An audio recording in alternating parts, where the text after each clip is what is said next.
sure that you take paper and pen out your Mid-Atlantic paper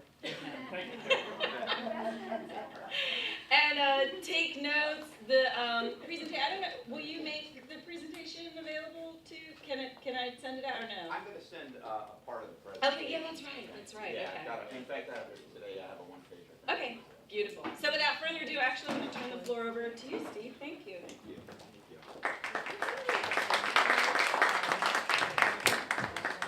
Because I don't stand in one place very well. I was instructed not to go over there and over there where those speakers outside. Well, first of all, good morning. I'm not the morning person. I heard some people say that. Are all of you morning people that are coming out here 7 o'clock for an event? So I did have a few things here I wanted to make note of.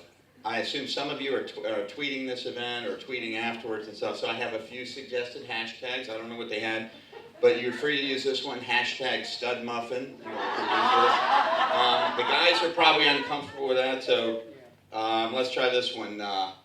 PR Wizard, maybe for the guys back there, you could try that one. Or PR Bucket Challenge, maybe would be a good one, right? Everybody here done the Ice Bucket Challenge before we start? All right, I think that should be your homework after you go today, so you can do a little branding of your own. I want to talk to you this morning about branding, and not the type on the cattle and everything, but the type that I think many people in business hopefully are familiar with, how you're going to brand and market your business every day.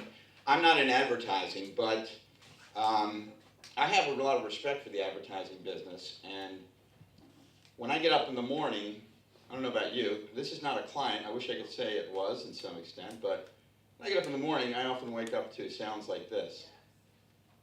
Plumbing to electrical, heating to air conditioning, if you can't, we can, Michael and Son. I love those guys, and then sometimes, of course, my favorite, let's see how we jump ahead here.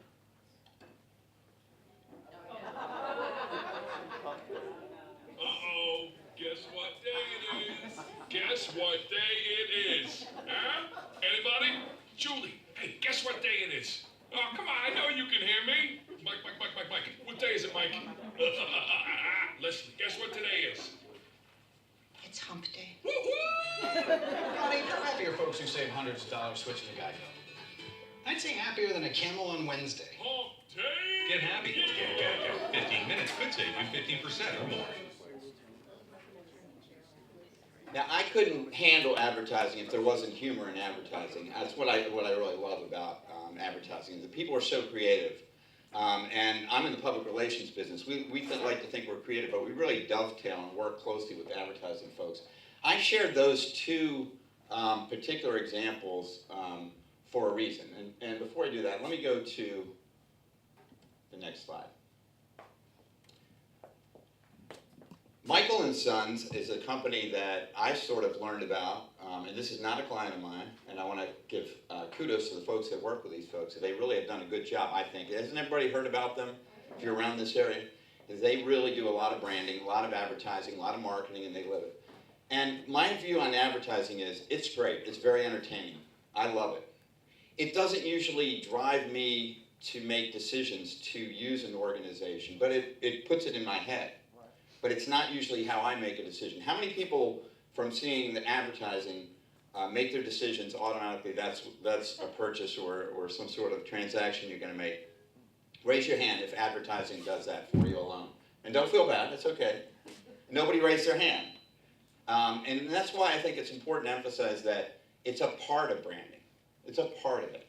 It's getting your name out there. It's getting people to remember you. I mean, I can sing the Michael and Sons jingle. I know it by heart. I know all the words. I love the slogan. I love all that. Geico, I've been watching Geico ads, and I know all the different campaigns. I think everybody does. And here's the sad thing. I'm not a Geico customer. They mail me a lot of things. And they do a great job. But we base our decisions, I think, usually on a much broader experience. If I have a good experience with my insurance company, I'm probably going to stay with them. You know, and that's what brand is really, is what's going on? What kind of service are they providing me? And what are people saying about it? And what's my experience? So It's real important. I think a lot of people don't realize that you have to be committed to it, but you can put an awful lot in. With Michael and Sons here, what I want to show you just briefly, a part of, is something else I saw that really got me to notice them.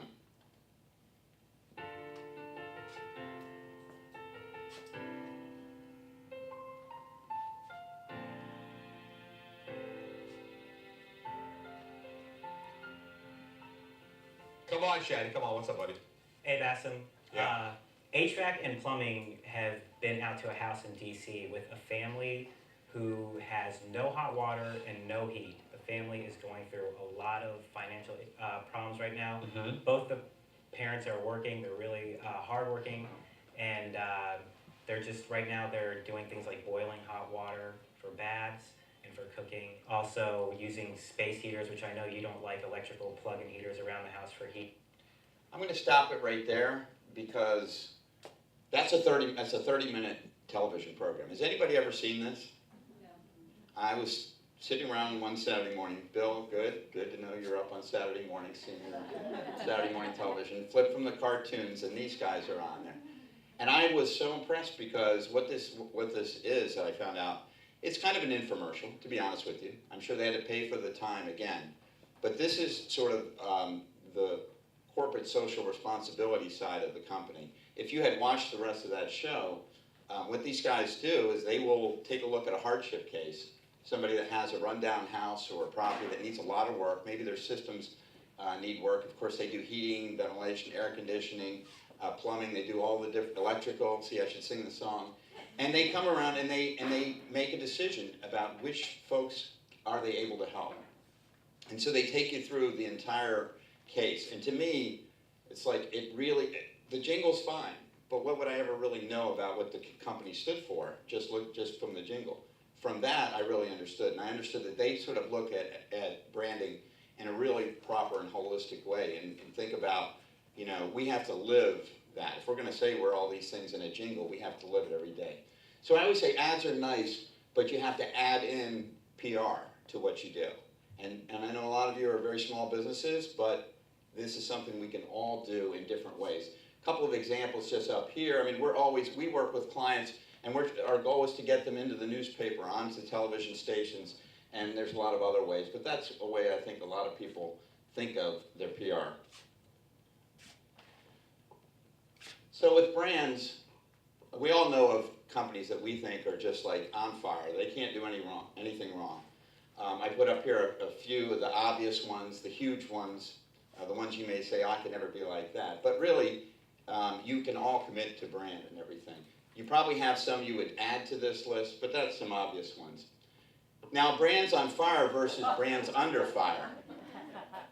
So I put this one up here. Does anybody want to, and I'll give you the microphone if you're close by, does anybody want to tell me why did I call this a brand under fire right now?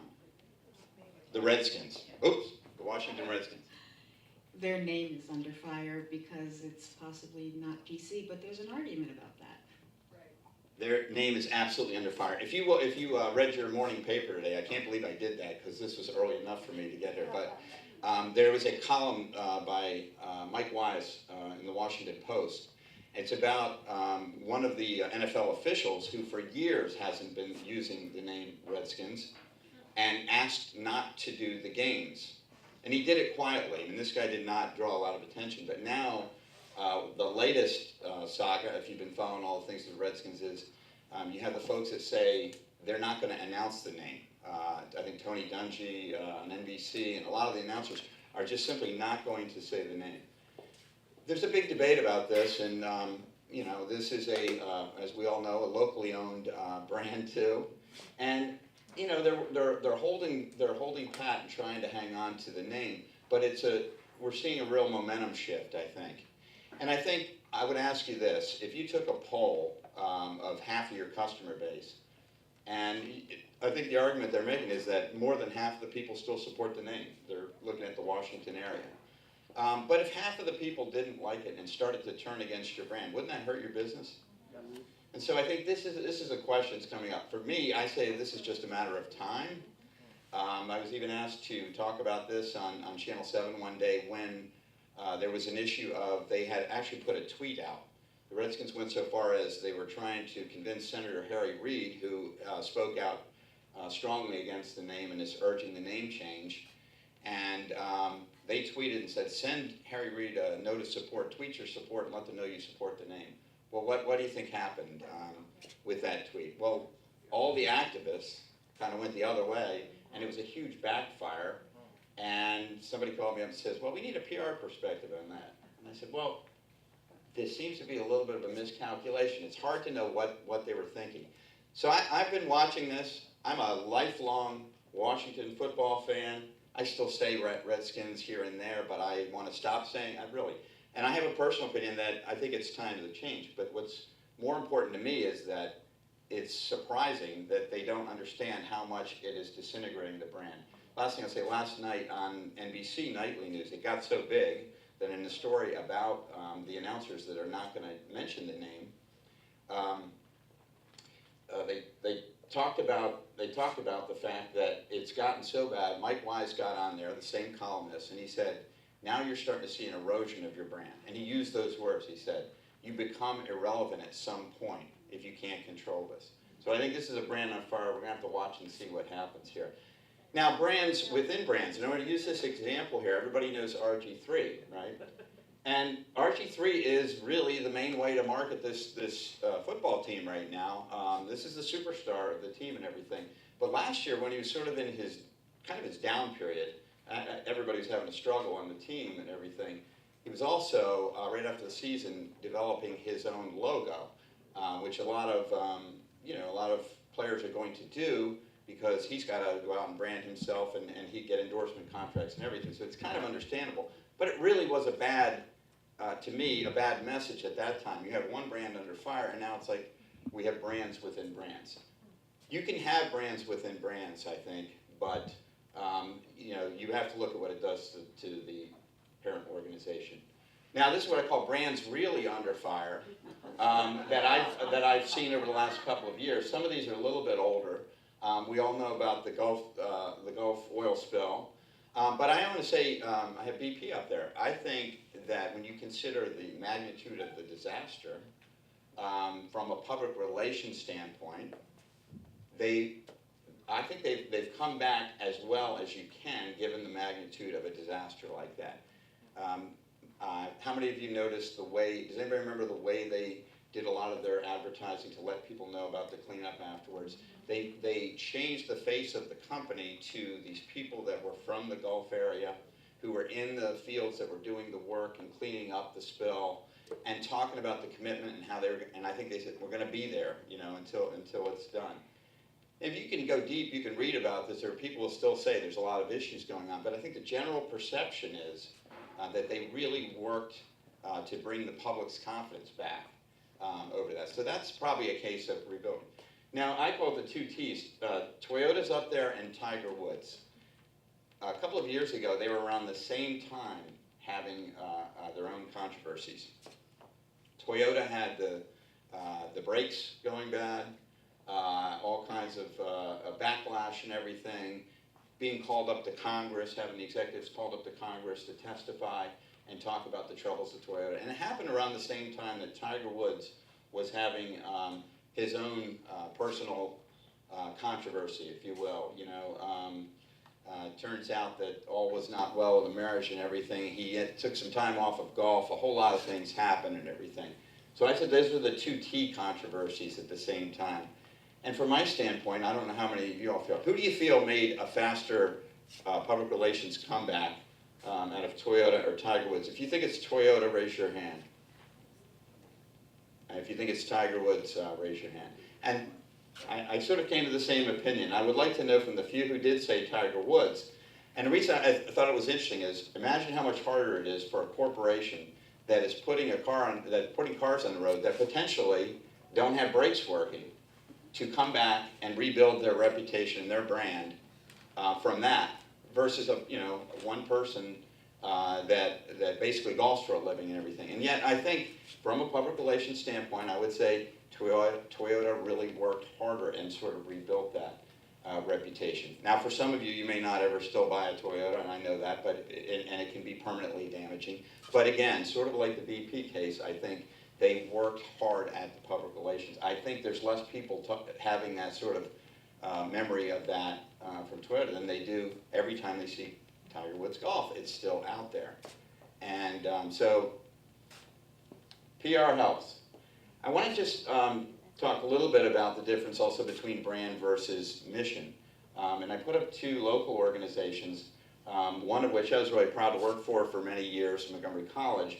And how many of you all ever heard the phrase Montgomery College, endless possibilities?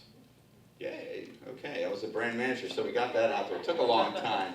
But with Montgomery College, endless possibilities, there's an interesting case there that really, that is a brand statement. And it's really aimed to try to really try to work with the student who is looking for endless possibilities in ultimately their life or career as a result of their education. But the mission statement of Montgomery College, it has changed a little bit, but back in my day it said something like, we are in the business of changing lives, which is a really kind of an interesting statement. I know it's a little bit different now, and I can't recite it as well, but I do remember it from back then. And we thought it was important to, it was our president at that time who said, I go out to a lot of these business events like we're gathered at today, and people say, what business are you in? And she said, even though she was in education, she wanted to be able to, be clear about that. And there was a lot of thinking that went into that, and it came up, and it ended up leading to, we are in the business of changing lives. And that really got people's attention. It was a pretty good, elevator chat or elevator speech, that got things started. But it's not out there, and we never put that out there for a reason, because from a student standpoint, the view was the student, student wants to be a part of changing their lives. So now there's, I think, the word empowerment has gotten in there. So I think that's kind of the touch-up that's gone to that. Because that's how the student looks at it. And the student is looking at what are the possibilities? What can I do with this education? So that's where the difference. You don't really see that, but the mission is not really saying endless possibilities, but that's a brand statement. The other one up there, and I'm a fan of, I don't know them very well. Is anybody here involved with the Wider Circle? Wonderful. Are you the head of Wider Circle? No. Okay. I work with them and follow. I should find it. Well, I think they're doing great things. I think they just picked up some furniture from our office and everything. And the nonprofit organization that's helping a lot of families and doing great things. And I was blown away when I heard that their mission is, I hope I got it right, to end poverty. I mean, just think about that, end poverty. That's a pretty bold and exciting mission if you can live that mission every day and believe in that cause.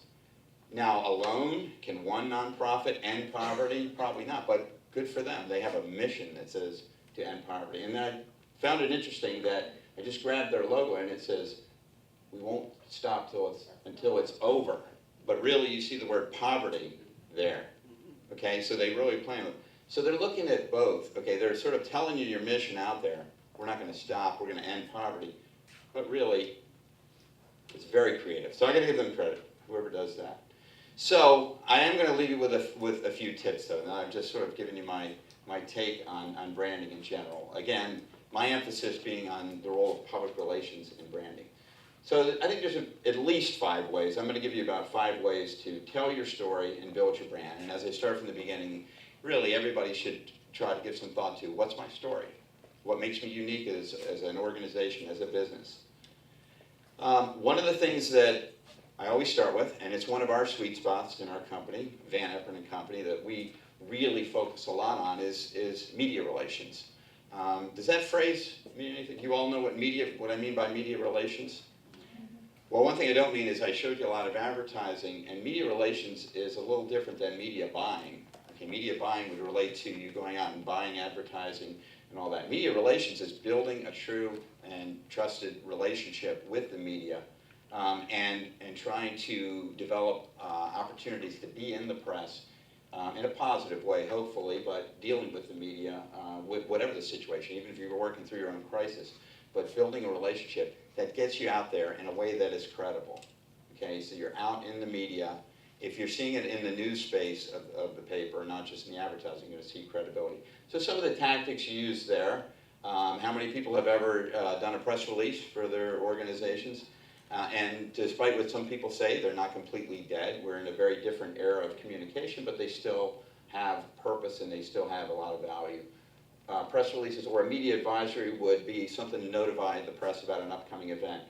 And media relations, you want to follow the news. If you're going to be effective, you have to know what's going on. I didn't by accident tell you what I read this morning in the paper. It's if you're staying up on it, you're going to look for other opportunities. You're going to look for opportunities and build that relationship and see what people are writing about. How much was done after the recent sad passing of Robin Williams? How much is done in the arena of depression and everything? How much are people talking about it? And some of it, there was a debate. Some of it is, you know, people crossing the line. But it was an important discussion that had to be had. But some people said there were some organizations that got a little too opportunistic off of something like that. So parts of media relations might mean pitching a story to a reporter. And that's what we do as a company. We try to really do it with specialty. Because I'll tell you the truth, I'm not advising it to everybody. I'm not saying to, you know, hey, as soon as you get out of here, pick up the phone, call a reporter, and tell them you have a story. You might find that some reporters don't have the charm of you guys in business that you do, and they may not do well. But there's a way to build that relationship, and there's a way to get them to listen to that. And that's a way they can feel that they're getting something that the other reporters are not, you know, if you're pitching and working to them individually. But it has to be something that's newsworthy, as I said.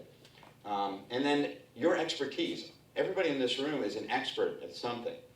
And there's all kinds of ways in trade publications and mainstream newspapers and on television and radio where experts are needed. You hear them every day. You just don't think of it that way.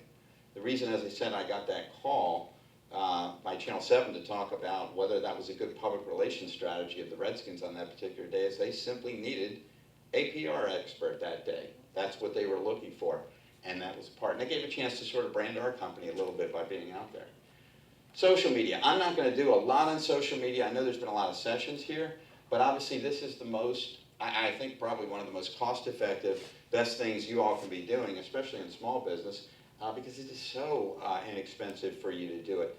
And I think the thing is, it's very tough in some cases maybe to make the determination is what is my, you know, what platform works for me, which one should I be doing, which one should I not be doing. That's a discussion for another day, and I'm happy to talk to folks offline about that. And it's going to vary, but I just put up a few. There's many other platforms, but in business we often think of LinkedIn.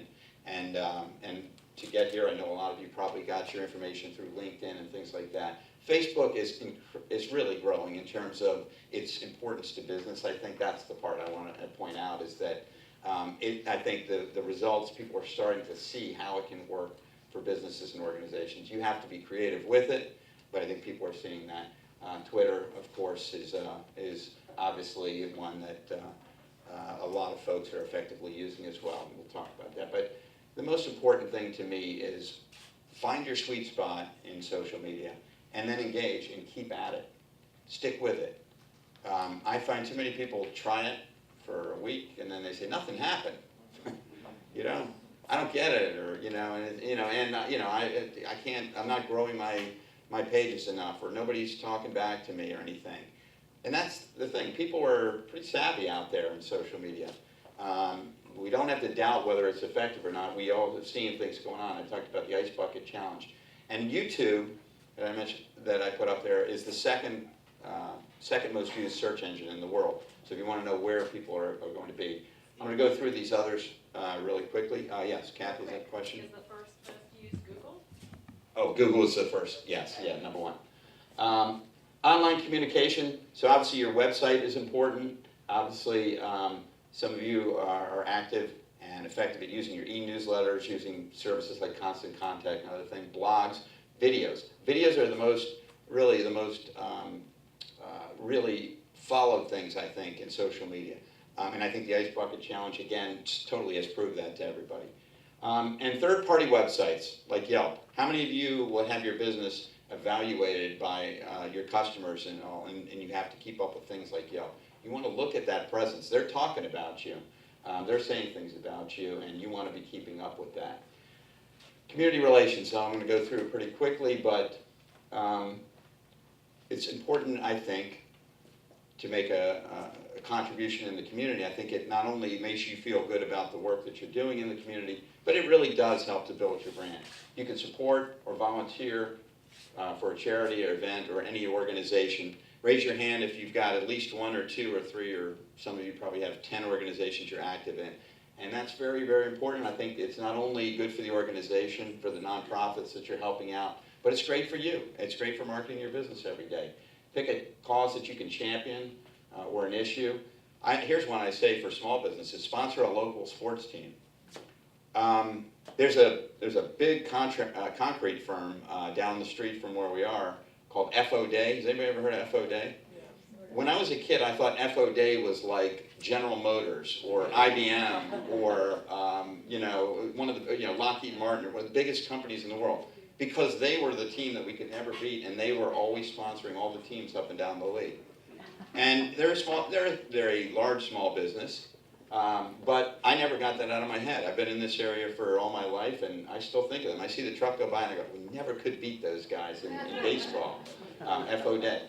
And get active in a business group, a chamber, or something like that. And then finally, obviously, what's the street buzz that's building about your organization? This is true public relations. What do folks say about you? What do they think about your organization, the people within your organization?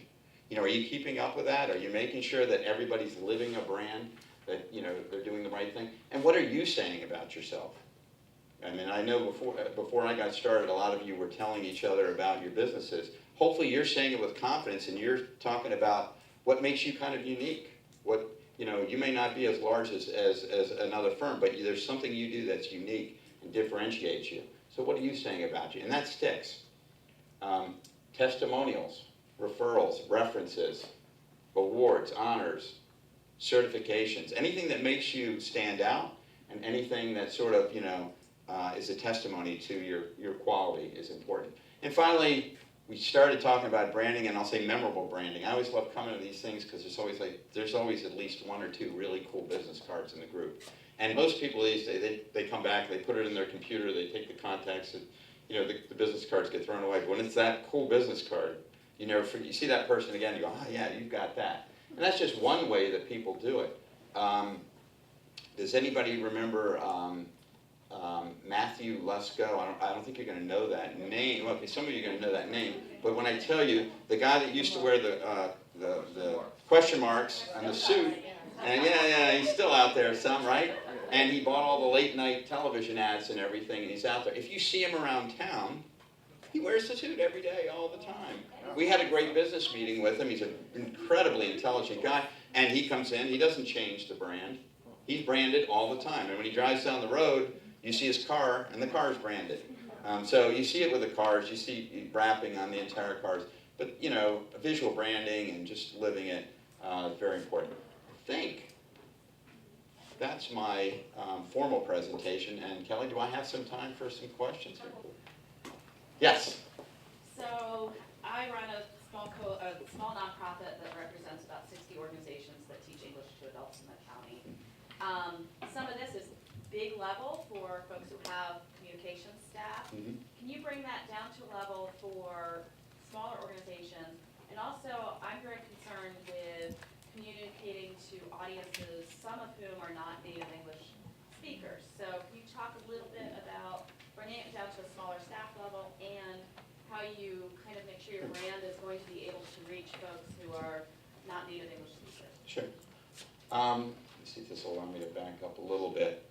So the question is, you have a small organization, and it seems like a lot of this that I was talking about could only serve the larger organizations, and you also have some issues about how do you deal with sort of a multicultural population and reach folks that maybe don't get their information, I guess, through the same vehicles or needed in multiple formats. Your job's really hard. Good luck to you. But in all seriousness, I want to highlight a few of the things I said. I talked first about media relations, right?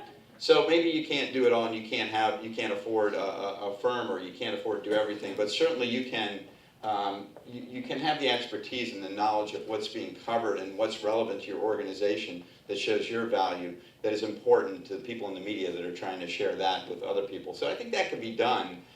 You just have to do it at the pace in which you can fit it in within the organization. Social media, You can say, I only have X number of people, I can't really afford to spend time doing social media. I would challenge you and say, can you afford not to be doing it anymore when we know that that's where people are communicating? So that one I think you can do, and I'm going to put that out there. And you've got that one down very well. Obviously, you still need to have a website. I doubt you're going to go without that, so I don't think I've covered anything there. And community relations, you're here today, thank you, and you understand that, you know, being a part of the community is an extension of the brand and that you're getting that message out. So you're kind of doing all these things, I would tell you, and it didn't take a large organization. And then your street buzz. This is really going to come down to where the people that you serve, it's going to be important that they take that back out into the communities. I think you probably, in your case, a grassroots organization and multicultural, there's nothing like the word of mouth spread. So really that again is going to come down to the quality of the service that you're providing and how that's going to translate to them telling their family, their friends, and others that this is the place. And we should say your organization, so. The Montgomery Coalition for Adult English Literacy. I knew that, but it's the Montgomery Coalition for Adult English Literacy, and they do great work, so good for them. Thank you all.